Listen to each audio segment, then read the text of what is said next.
Maaf, Ma. Berarti Mama sudah tahu ya kalau Jarana keguguran. Jarana minta maaf.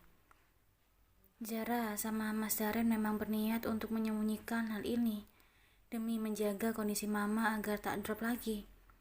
Tapi ternyata Mama sudah tahu. Maafin Jara ya, gak bisa menjaga cucu Mama dengan baik. Jarana bertutur dengan sendu. Iya sayang, Mama sudah tahu. Mama tahu dari Mbok Darmi dan Astri. Mama merasa heran melihat perutmu. Makanya Mama nanyain sama mereka. Pas tadi kamu berangkat kerja. Jawab Sarah. Mama memang sedih, tapi Mama bersyukur kamu baik-baik saja. Insya Allah suatu saat kamu bisa hamil lagi sayang. Lanjut Sarah. Jarana mengangguk sambil tersenyum.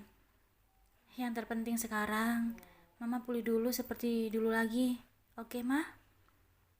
Oke, sayang. Sarah dan Jarana pun sama-sama tergelak. Meski hanya berdua, tapi mereka begitu menikmatinya. Mama istirahat dulu ya. Nanti sore baru belajar berjalan lagi. Tutur Jarana. Mereka sudah menghabiskan makanannya masing-masing. Sarah mengangguk. Lalu ia dibantu Jarana masuk ke dalam kamarnya dan langsung berbaring di atas ranjang. Setelahnya, Jarana pun keluar dari kamar itu, membiarkan ibu mertuanya untuk istirahat. Pagi ini, Daren dan Jarana bersiap untuk mendatangi alamat rumah keluarga Anggi setelah sebelumnya bertanya pada pihak kepolisian. Rumahnya cukup jauh karena Anggi selama ini ngekos sambil kuliah. Selama di perjalanan, wajah Jarana nampak tegang. Ia masih trauma bepergian dalam jarak yang cukup jauh. Bayang-bayang peristiwa naas yang hampir merenggut nyawanya terus berkelebat membuat keringat mengucur di sela-sela jilbab yang digunakannya. Kedua tangannya mencengkram erat kursi jok yang didudukinya. Daren menoleh ke arah Jarana. Dia menyadari istrinya itu begitu ketakutan saat Daren mengajaknya berbicara, tapi tak kunjung ada tanggapan dari Jarana. Daren meraih tangan Jarana yang begitu terasa dingin. Sayang, kamu baik-baik saja? Apa kita perlu berhenti dulu? Tanya Daren cemas. Jarana tak merespon. Ia hanya mematung dengan wajah yang masih ketakutan. Daren pun memutuskan untuk menepikan mobilnya sejenak. Setelah itu, ia membuka tutup botol air mineral dan menyerahkannya pada Jarana. Sayang, ini minum dulu, tutur Daren. Jarana menerimanya dengan tangan bergetar. Melihat hal itu, Daren pun membantu Jarana untuk meminum air dalam botol tersebut. Jarana meneguknya hingga habis setengahnya. Jilbab yang bertengger di kepalanya nampak sedikit basah oleh keringat, padahal AC mobil berfungsi dengan baik. Setelah Daren kembali menyimpan botol air mineral, ia mengambil tisu dan mengelap dahi Jarana dengan lembut dan perhatian. Tarik nafas dalam-dalam sayang, terus hembuskan, titah Daren pada Jarana. Jarana pun menurut, menarik nafas dalam-dalam, lalu menghembuskannya perlahan, berkali-kali hingga keadaannya sedikit tenang. Tubuhnya tak lagi gemetaran. Detak jantungnya pun berangsur berkurang meski belum sepenuhnya normal. Apa kamu mau tetap melanjutkan perjalanan ini? Atau kita pulang saja dan tunda lain waktu? Tanya Daren pada Jarana. Untuk terakhir kalinya, Jarana kembali menghirup nafas dalam. Kemudian mulai membuka mulut untuk menjawab pertanyaan Daren. Kita lanjutkan saja mas, kasihan keluarga Anggi, jawab Jarana. Kamu yakin? Tanya Daren lagi. Jarana mengangguk sebagai jawaban. Ia sibuk menenangkan hatinya sendiri, meyakinkan dirinya bahwa semuanya akan baik-baik saja. Daren pun kembali melajukan mobil itu perlahan. Sesekali ia menoleh ke arah Jarana yang nampak tak setegang sebelumnya. Perjalanan memang masih cukup jauh hingga Darren harus memastikan bahwa Jarana memang tak masalah untuk melanjutkannya. Sayang, kalau nanti Mama sudah bisa berjalan normal lagi, gimana kalau kita liburan sekeluarga? Tanya Darren. Ia berusaha mencari topik pembicaraan yang menarik untuk mengurangi ketegangan Jarana. Boleh Mas, ide bagus. Apalagi keluarga kita memang baru saja keluar dari berbagai masalah pelik yang tak hentinya berdatangan. Tapi liburan kemana? Jarana balik bertanya. Kemana saja, yang penting kita sekeluarga bisa menikmati liburan, jawab Darren antusias. Jarana mengangguk sambil tersenyum tipis. Oh ya Mas, kalau nanti perekonomian keluarga kita sudah normal lagi, boleh nggak Zara minta untuk membeli kembali rumah kita yang dijual? Jarana bertanya dengan mimik ragu. Rumah yang di komplek itu, emang orangnya yang belinya mau dijual lagi? Darren justru balik bertanya. Yang beli rumah itu kan Bian, timpal Jarana. Darren langsung menoleh sambil menginjak rem sekaligus. Beruntung mobil melaju dalam keadaan pelan. Apa? Bian? Pakik Darren. Iya, Bian bilang kalau suatu saat kita mau membelinya lagi, tinggal bilang saja, jawab Jarana. Darren terdiam. Ia merasa heran dengan semua kebaikan yang dilakukan Bian. Entah dengan dasar apa Bian melakukan semua kebaikan itu demi keluarganya, terutama istrinya, pikir Darren. Sayang, kamu ngerasa aneh gak sih dengan semua kebaikan Bian pada kamu? Apa mungkin dia naksir atau gimana ya? Darren kembali berbicara sambil melanjutkan mobilnya yang sempat berhenti. Awalnya Zara juga merasa aneh, tapi kalau karena Bian suka sama Zara, kayaknya enggak deh. Dia baik sewajarnya, gak pernah bicara macem-macem, apalagi berbuat yang tidak-tidak. Mas juga lihat sendiri, Bian sangat menghormati Zara. Apalagi dia kan sebentar lagi mau nikah sama Nindya. Jadi mungkin ya karena dia dasarnya memang baik aja. Mungkin karena dulu kita nggak terlalu mengenalnya, makanya nggak pernah tahu sebenarnya dia itu orangnya seperti apa. Jarana menjawab dengan panjang lebar. Iya juga sih, timpal Darren. Meski dari dulu Darren tahu kedekatan Hani dan bos sekaligus fotografernya itu, tapi dengan Darren pribadi, Bian memang tidak akrab. Hingga Darren tak begitu mengetahui sifat asli Bian. Yang dia tahu, dulu Bian pun seperti dirinya, yang lebih suka berpesta dan minum-minuman. Sepertinya sudah deket deh Mas, tutur Jarana. Ia mengedarkan pandangan ke sekeliling, di mana ada sebuah plang tertulis nama kota di mana Anggi berasal. Oh iya, katanya dari pertigaan jaraknya tak terlalu jauh. Kamu lihat ke kiri, Mas lihat ke kanan, ya. Patokannya yang ada warung nasi kecil-kecilan, tutur Darren. Jarana mengangguk mengerti. Dia pun tetap fokus memperhatikan area pinggir jalan, mencari-cari tempat yang dimaksud. Sementara Darren memperlambat laju mobilnya. Ia pun masih seperti Jarana yang ikut memperhatikan area sekitar. Kayaknya itu deh Mas. Jarana menunjukkan sebuah warung kecil di pinggir jalan yang tak terlalu ramai. Jalan itu memang bukan jalur utama, hingga tak terlalu ramai kendaraan yang lalu lalang. Sepertinya iya, jawab Darren. Ia pun segera menepikan mobilnya saat sampai di dekat warung nasi yang terlihat sepi itu.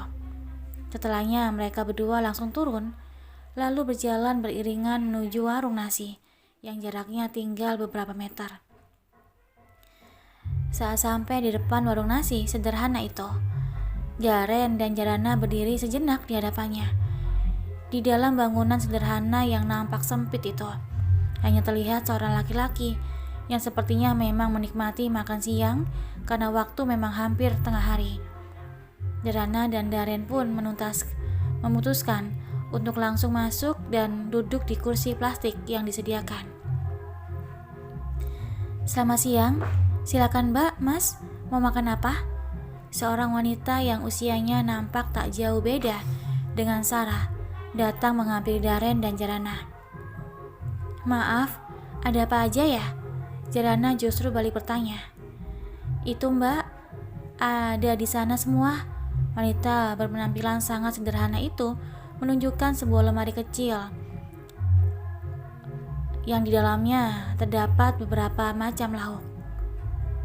Jarana pun berdiri untuk melihat menu apa saja yang tersedia.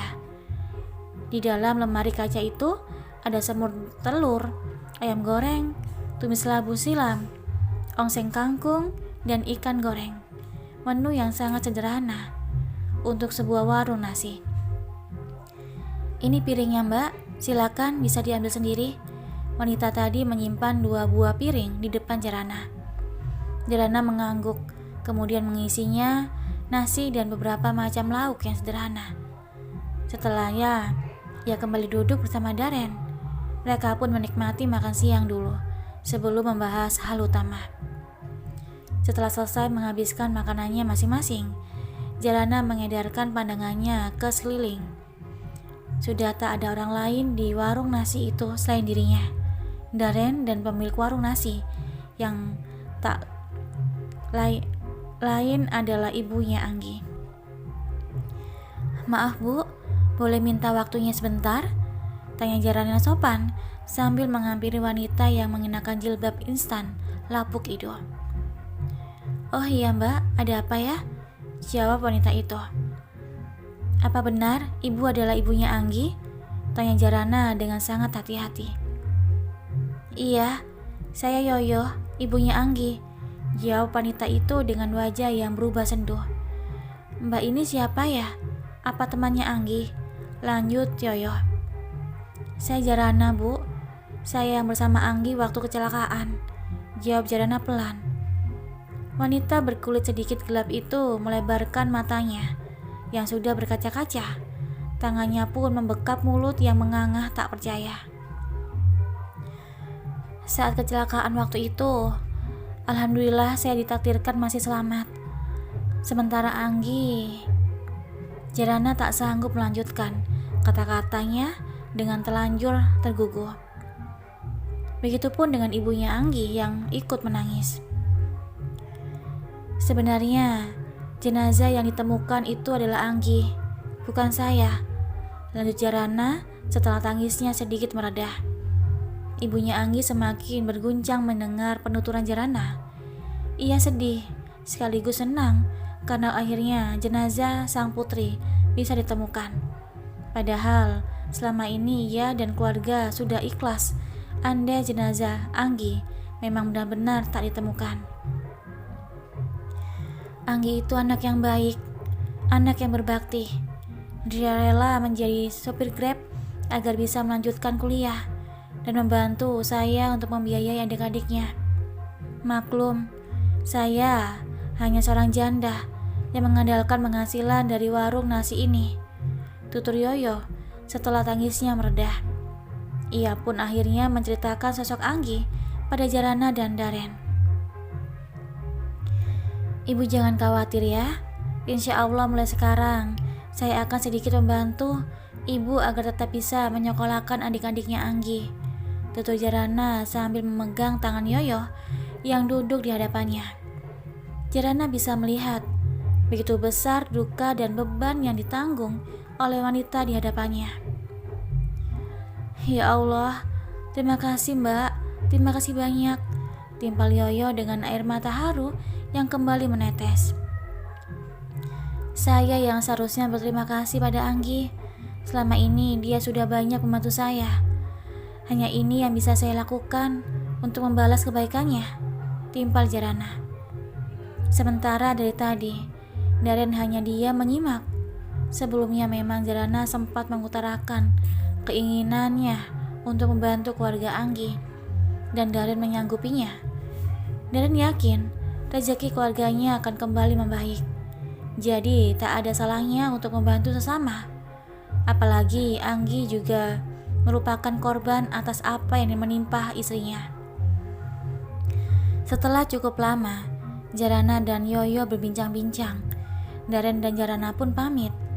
Daren berjanji akan segera mengurus pemindahan pemakaman Anggi sesuai keinginan ibunya itu. Ibunya Anggi memang meminta agar kuburan Anggi dipindahkan ke pemakaman keluarganya agar berdampingan dengan sang ayah yang sudah menghadap Tuhan lebih dulu. Sepanjang perjalanan dari tempat ibunya Anggi, Jarana terus merenung apakah pemindahan kuburan itu adalah langkah yang tepat, mengingat jenazah Anggi yang menurut cerita hangus terbakar. Jarana pun bergidik ngeri membayangkan sambil mengucap istighfar berkali-kali dalam hatinya. Mas, sebenarnya hukum pemindahan kuburan itu gimana sih? Jarana beneran gak tahu. Soalnya belum pernah ngalamin sekaligus belum pernah mendengar dalil dan segala macamnya. Jarana bertanya pada Daren yang sedang fokus menyetir. Daren menoleh sekilas, kemudian mengalihkan pandangannya, kembali fokus ke jalanan. Kalau kamu gak paham, apalagi aku sayang. Mas kan biasanya belajar ilmu agama dari kamu. Jadi kamu itu selain istri, sahabat, partner, sekaligus guru buat Mas. Jawab Daren sama sekali tak memberi pencerahan pada pertanyaan Jarana. Mas ini jawabannya malah kemana-mana. Gak gitu juga. Kita belajar bareng-bareng. Gak ada istilah guru atau murid dalam rumah tangga, tapi partner dalam segala kondisi. Timpal Jarana. Ya udah deh, kalau nggak tahu, nanti Jara cari tahu ilmunya dulu sama orang yang lebih paham. Lanjutnya. Keadaan Jarana ketika pulang lebih tenang dan tak terlalu tampak kekhawatiran seperti saat berangkat. Nampaknya Jarana sudah mulai bisa mengontrol ketakutannya akan peristiwa tempo hari. Menjelang sore, Jarana dan Daren sampai di depan rumahnya. Saat turun dari mobil, Daren sempat terpaku sejenak, memandang mobil yang sudah terparkir di depan rumahnya. Kayaknya ada tamu, Mas. Siapa ya? Tanya Jarana pada Daren. Nggak tahu sayang, jawab Daren sambil meraih tangan Jarana dan mengajaknya untuk masuk. Ternyata di ruang tamu sudah ada dua orang laki-laki yang langsung berdiri saat melihat kedatangan Daren dan Jarana. Itu Tuan Daren, tutur biasi yang baru saja meletakkan 2 cangkir teh di atas meja. Daren menatap kedua laki-laki di hadapannya dengan kening berkerut. Pasalnya, Daren merasa tidak kenal dan tidak pernah bertemu dengan kedua orang itu. Apa kamu mengenal mereka, sayang? Tanya Daren pelan pada Jarana. Enggak, Mas, jawab Jarana tak kalah pelan. Kedua orang yang masih berdiri tak jauh dari Daren dan Jarana itu sedikit membungkukkan badannya sopan. Begitupun dengan Daren dan Jarana yang membalas hal serupa sambil tersenyum. Silakan duduk, tutur Daren dengan menambah gerakan tangannya. Kedua laki-laki berpakaian formal itu duduk setelah Daren dan juga Jarana duduk. Maaf, bapak-bapak ini siapa ya? Tanya Daren ramah.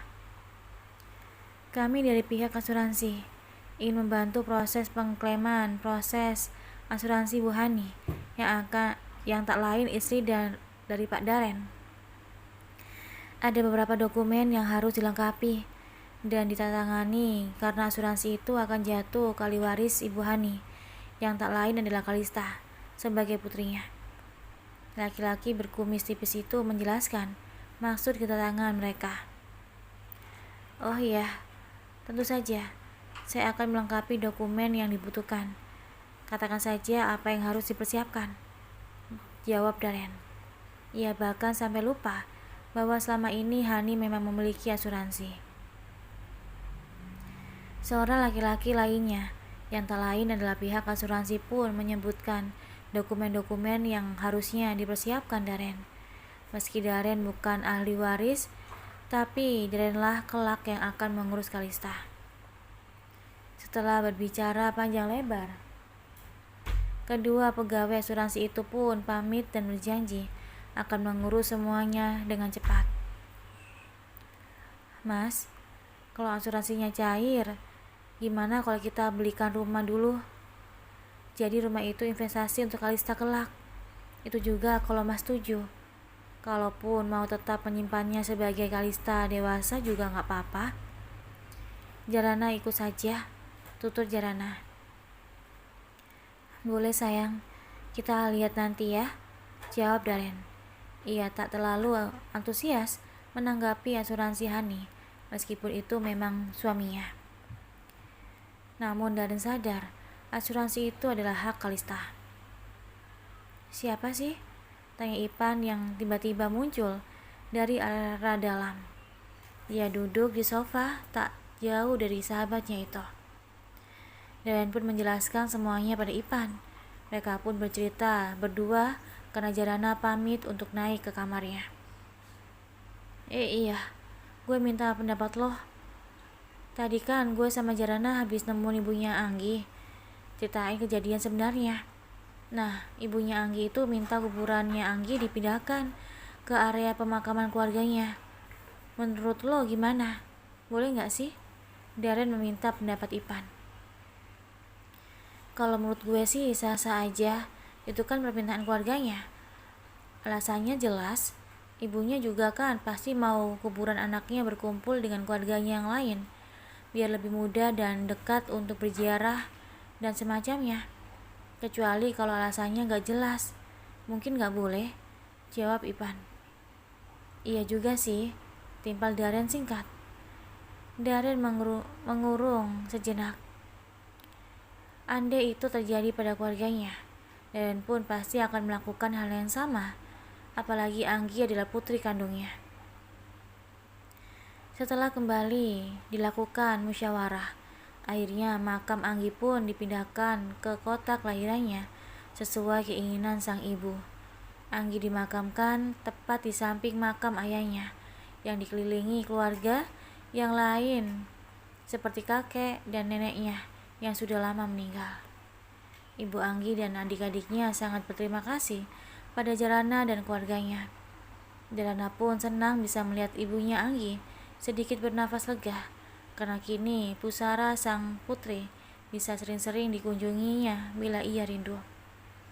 Jarana juga merasa bahwa ia memang mempunyai kewajiban untuk itu, karena sedikit banyaknya Jarana merasa harus ikut bertanggung jawab pada peristiwa yang terjadi pada Anggi.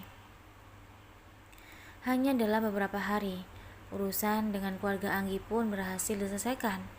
Tinggal ke depannya untuk menepati janji bahwa keluarga Daren akan membantu ibunya Anggi agar tetap bisa menyekolahkan anak-anaknya sesuai keinginan Anggi. Alhamdulillah ya Mas, akhirnya masalah kita terselesaikan satu persatu. Semoga Allah senantiasa memberikan kemudahan dan kelancaran pada keluarga kita dalam segala hal, tutur Jarana. Malam itu, wajah Jarana nampak berseri-seri, menyiratkan kebahagiaan yang mulai kembali terasa sempurna. Iya sayang, alhamdulillah sekali. Setelah kamu kembali, kebahagiaan keluarga kita juga mulai kembali satu persatu. Itu artinya kamu memang membawa kebahagiaan buat keluarga ini. Saat kamu gak ada, semua terasa begitu sulit. Tapi setelah ada kamu, segala hal terasa kembali mudah. Daren tersenyum, menatap kedua mata bening Jarana. Masya Allah, itu cuma kebetulan aja Mas. Semua mutlak karena pertolongan dari Allah. Apalah Jarana, yang hanya makhluk lemah yang tak berkuasa atas apapun, timpal Jarana rendah diri. Iya sayang, tapi bisa jadi semua kemudahan ini adalah hasil doa-doamu yang tulus. Bukankah doa istri yang soleha itu menembus langit? Daren kembali menimpali. Jarana hanya tersenyum menanggapinya. Ia tak mau tinggi hati. dengan menganggap dirinya adalah wanita soleha. Jarana selalu merasa bahwa dirinya masih banyak kekurangan dan kesalahan. Daripada berdebat, mending kita ikhtiar dulu yuk. Darren beringsut lebih mendekat. Kan tubuhnya pada Jarana.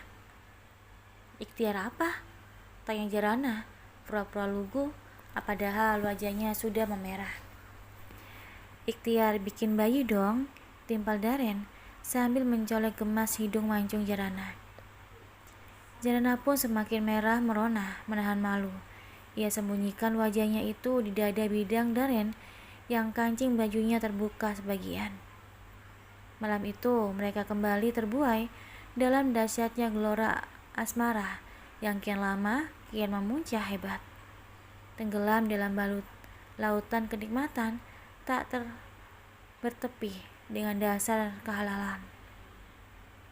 Berenang dalam luasnya lautan asmara hingga keduanya sama-sama mencapai puncak pencarian. Hingga sesaat kemudian tubuh keduanya terkulai lemas di atas pembaringan dan saling bersisihan. Sementara di kamar Diana dan Ipan, mereka masih asyik bercengkrama satu sama lain. Mereka memang selalu menghabiskan malam dengan berbagai cerita. Bagi mereka berdua, komunikasi itu adalah hal paling penting. Tak pernah ada hal yang ditutupi dari keduanya. Jadilah mereka selalu menyempatkan waktu untuk pillow talk sebelum tidur. Mas, jujur deh sama aku. Kamu nyaman gak sih tinggal di rumah ini bareng mama dan keluargaku? Tanya Diana. Kepalanya ia letakkan di atas pangkuan Ipan yang bersandar di kepala ranjang. Loh, kok kamu nanyain gitu? Ipan berbalik bertanya sambil membelai rambut lembut Diana. Cuma pengen tahu aja, secara kan tinggal di rumah mertua gak sama dengan tinggal di rumah sendiri. Di rumah sendiri kita bisa bebas ngapain-ngapain, tanpa takut orang lain tersinggung atau justru kita yang tersinggung, tutur Diana. Mas kan pernah bilang, tinggal dimanapun, asalkan sama kamu, Mas akan nyaman-nyaman saja. Kalau kamu bahagia, Mas juga bahagia. Kalau kamu nyaman, apalagi Mas. Bukankah itu diinginkan semua suami? Kenyamanan dan kebahagiaan istrinya. Jawab Ipan bijak, membuat Diana terharu. Masya Allah, terima kasih banyak ya Mas. Suami idaman banget sih. Udah ganteng, baik, pengertian lagi. Timpal Diana diiringi senyum manis. Kalau begitu, kasih hadiah dong, pinta Ipan tersenyum lebar. Hadiah apa? Tanya Diana dengan kedua alis saling bertautan. Tebak apa yo? Timpal Ipan. Tahu ah, Diana memoyongkan bibirnya. Istri Mas ini malah makin menggemaskan. Kalau udah manyun kayak gitu, makin pengen gigit. Ipan menyomot bibir istrinya yang masih manyun. Namun justru jari Ipan yang digigit Diana. Au, kok malah Mas yang digigit? Awas ya.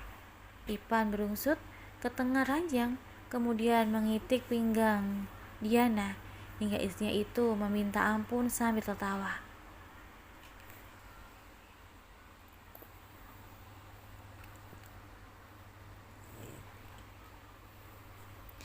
Setelahnya, Ipan pun memeluk erat tubuh Diana yang masih terengah-engah karena digigit-gigit oleh suaminya itu. Bibir keduanya masih menyunggingkan sisa-sisa tawa yang belum sepenuhnya memudar. Tiba-tiba saja, Ipan terdiam sambil menatap lekat wajah cantik Diana.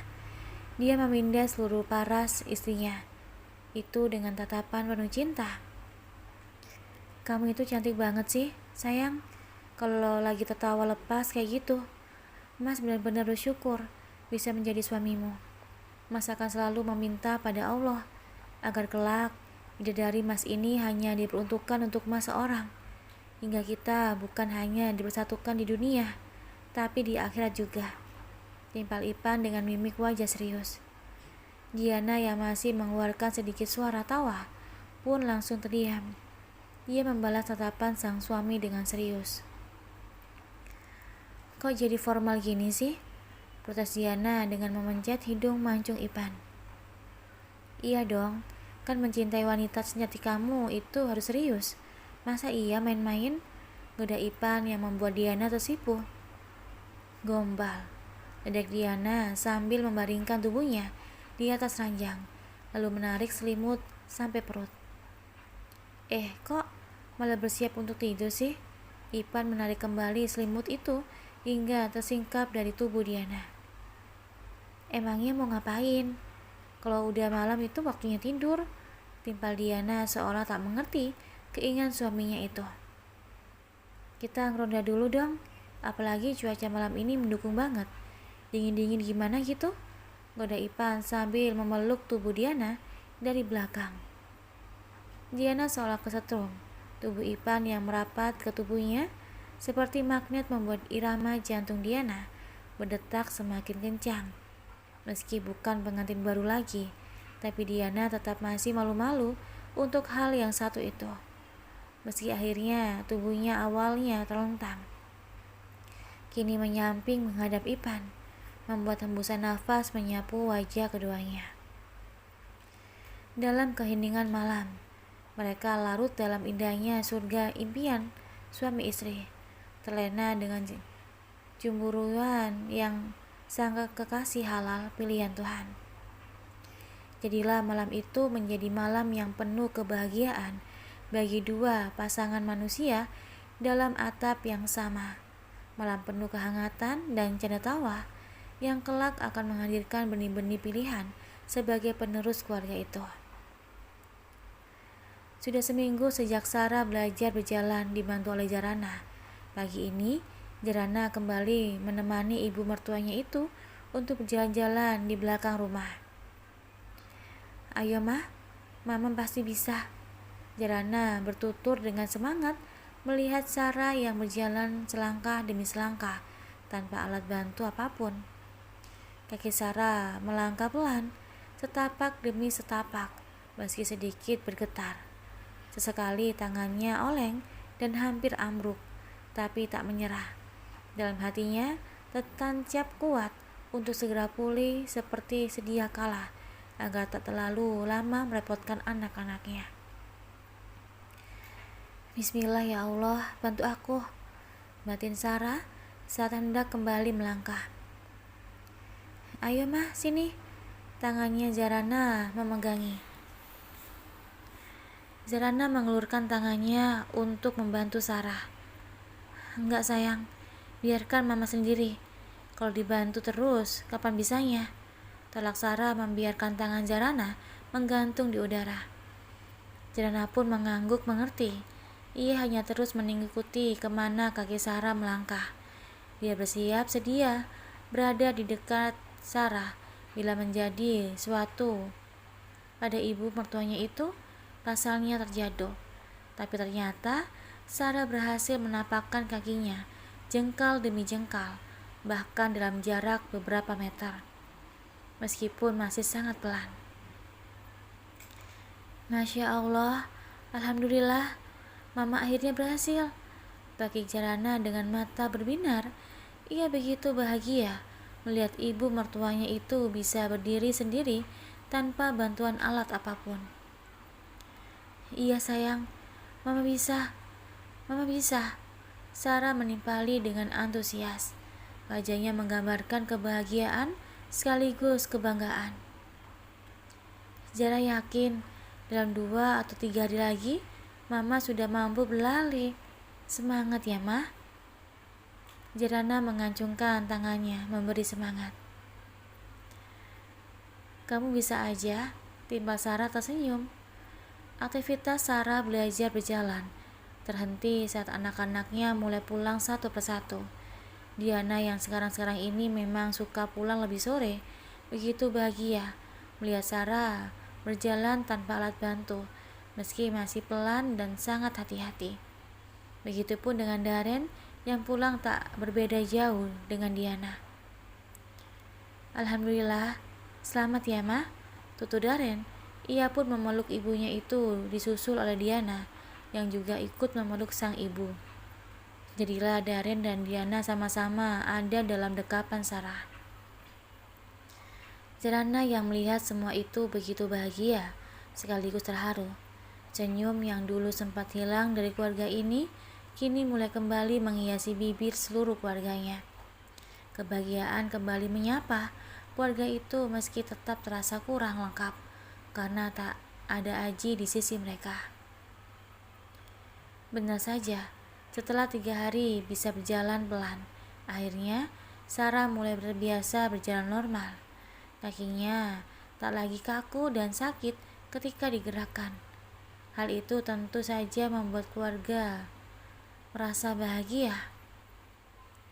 Ma, kita ke salon yuk, potong rambut sekaligus mani-pedi biar mama makin fresh, ajak Diana. Nah iya ma, ide bagus tuh. Jarana ikut membenarkan. Kita bertiga aja ke salonnya, timpal Diana menatap Jarana. Jarana nampak berpikir sejenak sebelum mengiyakan. Akhirnya mereka bertiga pun berangkat ke salon langganan Sarah dulu.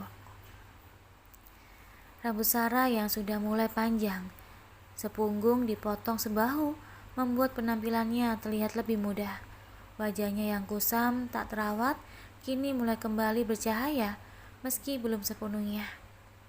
Begitupun dengan Diana dan Jarana yang sudah lama tak memperhatikan penampilan, kini terlihat lebih segar setelah melakukan perawatan.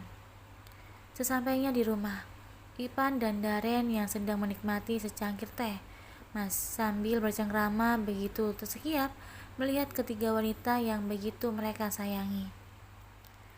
Wah, ini pada cantik-cantik banget, puji Daren sambil memindai wajah ketiganya. Iya bener, nyampe pangling lihatnya, Ipan pun membenarkan. Iya dong, besok kan kita mau ke pesta pernikahannya Bian sama Nindya, timpal Diana. Mama gak ikut ya, mama di rumah aja, tutur Sarah. Mama beneran gak ikut, tanya Daren. Sarah menggeleng. Kalian saja. Besoknya, Jarana, Daren, Diana, dan Ipan berangkat bersamaan ke pesta pernikahan Bian yang diadakan di gedung bintang 5, tak jauh dari apartemen milik Bian. Pesta pernikahan Bian dan Nindya digelar begitu mewah. Nuansa putih menghiasi seluruh gedung yang begitu luas itu. Seluruh tamu undangan pun terlihat kebanyakan orang dari berkelas. Begitupun dengan penampilan Jarana dan Diana. Meskipun mereka berdua menggunakan gamis khas muslimah, namun tetap kelihatan berkelas dan elegan. Di pelampinan sana, Bian dan Nindya terlihat begitu cantik dan tampan. Nindya menggunakan gaun pengantin berwarna putih dengan ekor yang menjuntai panjang. Begitupun dengan Bian yang menggunakan jas putih dipadukan dengan celana senada. Jarana, Daren, Diana, dan juga Ipan mulai berjalan menuju pelaminan. Keempatnya mengucapkan selamat untuk kedua mempelai secara bergantian. Terima kasih banyak ya sudah menyempatkan hadir, tutur Bian pada Jarana. Sama-sama Bi, semoga pernikahan kalian sakinah, mawadah warohmah, jawab Jarana. Mbak Jarah, makasih banyak ya, tutur Nindya. Mereka pun berpelukan sesaat. Kebahagiaan tergambar jelas dari wajah kecantiknya. Sama-sama, bahagia selalu ya, timpal Jarana. Setelah keempatnya selesai bersalaman dan mengucapkan selamat, Bian pun meminta berfoto dulu bersama semuanya. Kita foto dulu ya, buat kenang-kenangan, timpal Bian. Iya bener, timpal Nindya. Apalagi sebentar lagi kita mau pindah, lanjutin dia dengan mimik berubah sendu. Mau pindah? Maksudnya? Tanya Jarana. Oh iya, aku lupa bilang, aku mau bawa Nindya pindah ke Singapura. Soalnya aku buka cabang di sana, tutur Bian. Masya Allah, selamat ya Bi, Nindi. Semoga kalian tetap berbahagia dimanapun berada, doa Jarana. Makasih doanya Mbak, jawab Nindya. Sementara Daren dan lainnya tak terlalu banyak menanggapi, hanya ikut mendengarkan saja. Mereka semua pun akhirnya berfoto bersama-sama sebelum turun dari pelaminan. Sebelum berangkat ke luar negeri, mampir dulu ke rumah ya, pesan Jarana pada Nindya. Insya Allah mbak, aku usahain ya. Ya kan mas? Nindya menoleh ke Arabian yang sudah sah menjadi suaminya sambil tersenyum. Siap sayang, bisa diatur, timpal Bian. Sebenarnya Jarana ingin menyampaikan tentang niatnya untuk kembali rumah itu. Tapi Jarana merasa momennya kurang tepat, apalagi ia dan Daren belum terlalu menyemangatinya.